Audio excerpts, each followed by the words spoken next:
ម្ដាយអើយម្ដាយជាទីស្នេហាបុត្រីបុត្រាធ្លាប់រស់ជួបជុំ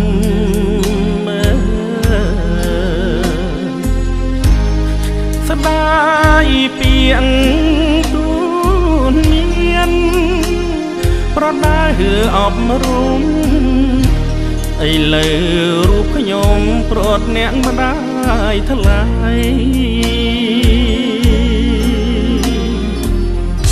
ស្ដាយបត់ចំរៀងម៉ែច្រៀងបំពេស្ដាយហាត់ថា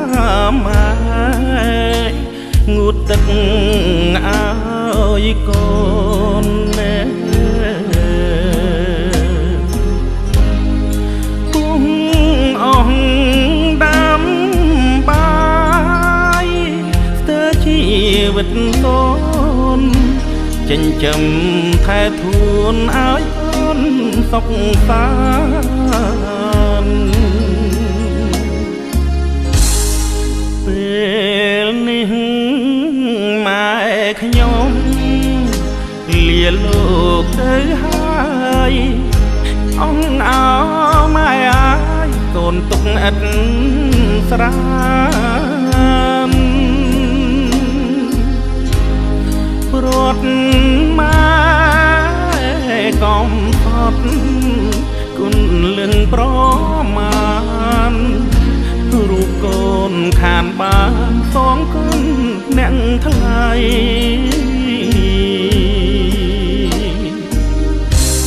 កូនសូមឧទ្ទិសកងបុណ្យកងសលសូមសំរាច់ដល់អ្នកម៉ែកុំខាន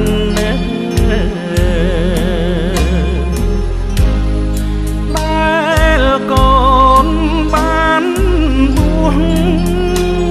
សាងផ្ទះប៉ុន្មានសូមឲ្យលោកបានដល់ឋានសួគ៌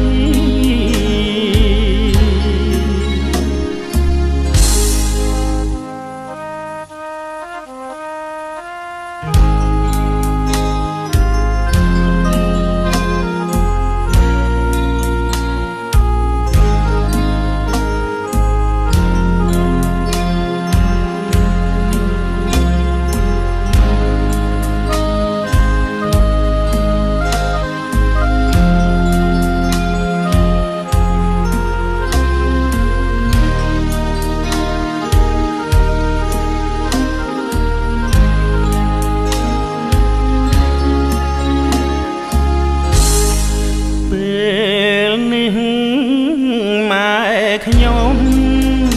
លាលោកទៅហើយ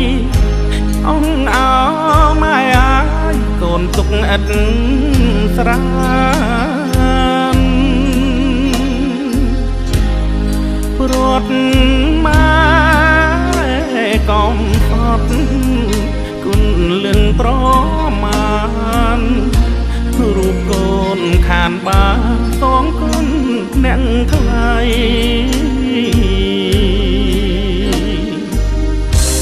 កូនសូមឧទ្ទិសកងបុណ្យកងសលសូមសំរាច់ដល់អ្នកម៉ែកុំខានដែលកូនបានបួងសាងផ្ទះប៉ុន្មាន